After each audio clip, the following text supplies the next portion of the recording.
Bismillahirrahmanirrahim. Assalamualaikum warahmatullahi wabarakatuh. Bertemu kembali dengan Ustazah Susi di sini. Bagaimana kabarnya anak-anak? Sehat semua bukan? Kali ini kita akan membahas materi rumah adat yang ada di Indonesia. Mari kita saksikan bersama-sama. Tapi anak-anak, jangan lupa like dulu video ini, serta komen untuk kita berdiskusi di video ini. Serta subscribe agar kalian mendapatkan berita atau postingan video terbaru dari Ustazah.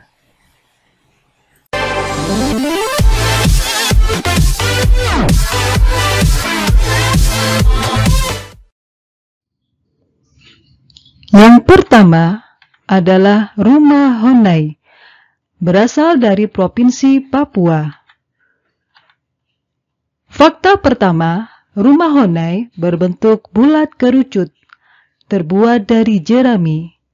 Tingginya 2,5 meter.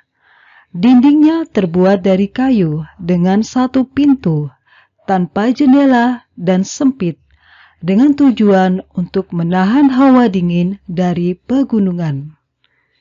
Fakta yang kedua, rumah Honai terdiri atas 2 lantai. Lantai pertama digunakan sebagai ruang tamu, sedangkan lantai yang kedua sebagai kamar tidur. Fakta yang ketiga, rumah Honai terbagi dalam 2 tipe.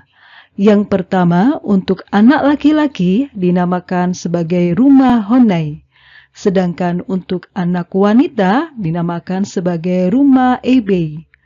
Satu rumah Honai ditempati oleh 5-10 orang. Fakta yang keempat, rumah Honai berfungsi sebagai tempat tinggal. Selain itu, juga sebagai tempat penyimpanan senjata. Juga sebagai tempat untuk melatih anak laki-laki agar mereka siap berperang. Selain itu, rumah Honai juga digunakan sebagai tempat menyusun strategi perang. Juga tempat untuk penyimpanan peralatan dan simbol adat suku nenek moyang mereka.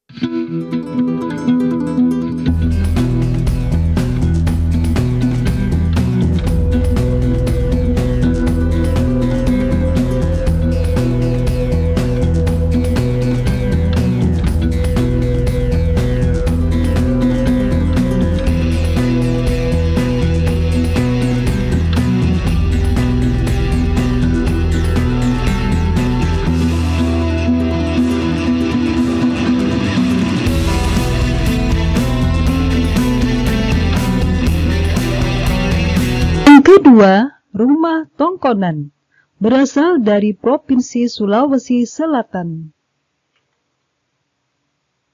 Fakta pertama, atapnya berbentuk melengkung, menyerupai perahu.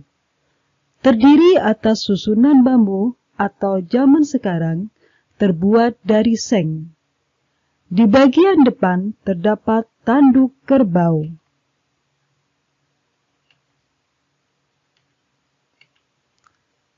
Rumah Tongkonan berasal dari kata tongkon, yang artinya duduk bersama-sama.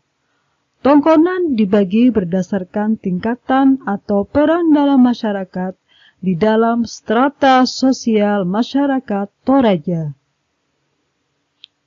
Rumah Tongkonan, di depannya ada lumbung padi yang disebut alang, dan ukiran yang bergambar ayam dan matahari menyimbolkan atau merupakan simbol untuk menyelesaikan masalah. Rumah Tongkonan berfungsi sebagai tempat tinggal, di mana bagian dalamnya digunakan sebagai tempat tidur dan dapur.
ketiga, rumah gadang dari Provinsi Sumatera Barat.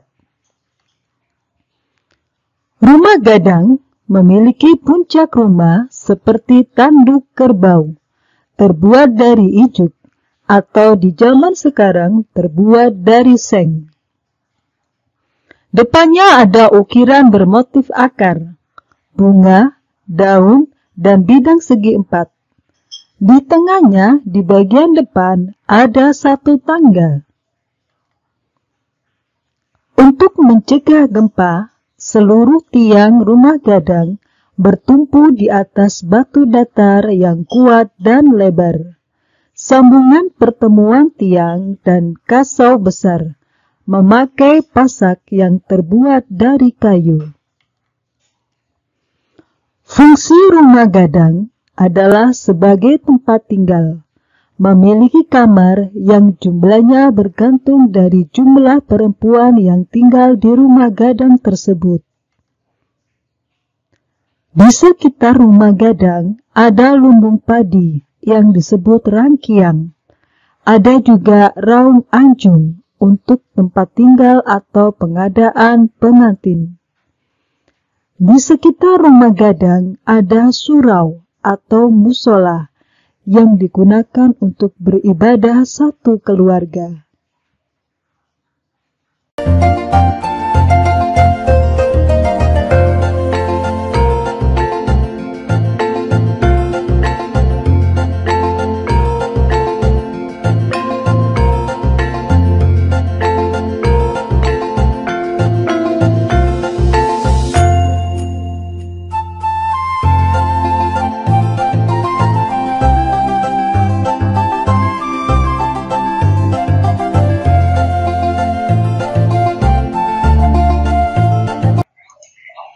Yang keempat, rumah joglo dari Provinsi Jawa Tengah.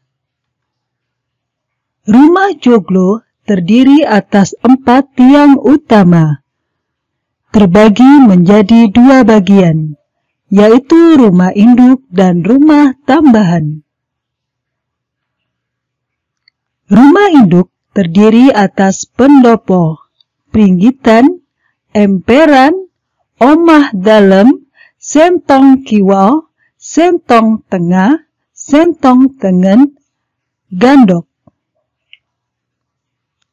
Fungsi rumah joglo adalah sebagai tempat tinggal, juga untuk tempat keluarga keraton, juga sebagai tempat penyimpanan barang-barang pusaka. Ada beberapa rumah joglo yang memiliki ciri khas masing-masing.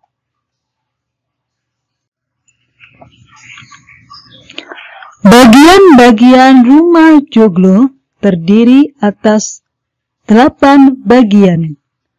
Yang pertama terdiri atas pendopo, berada di depan, digunakan untuk aktivitas formal, contohnya untuk pertemuan, pagelaran wayang kulit dan tari-tarian, serta upacara adat. Yang kedua adalah pringgitan, terletak antara pendopo dan rumah dalem atau omah dalem, bentuknya seperti serambi 3 persegi dan menghadap ke arah pendopo. Yang ketiga adalah emperan, merupakan penghubung antara pringgitan dan rumah dalam atau teras depan, digunakan untuk menerima tamu, bersantai, dan kegiatan publik. Yang keempat adalah omah dalem, disebut juga sebagai omah muri atau dalem agung, berfungsi sebagai rumah, sebagai unit tempat tinggal. Yang kelima adalah sentong kiwo, dipergunakan untuk tempat tidur, gudang makanan, dan lain-lain. Yang keenam adalah sentong tengah, disebut sebagai pedaringan boma atau krobongan. Dipergunakan untuk penyimpanan benda-benda berharga, seperti harta keluarga dan pusaka dan lain-lain. Yang ketujuh, sentong tengen, sama dengan sentong kiwo.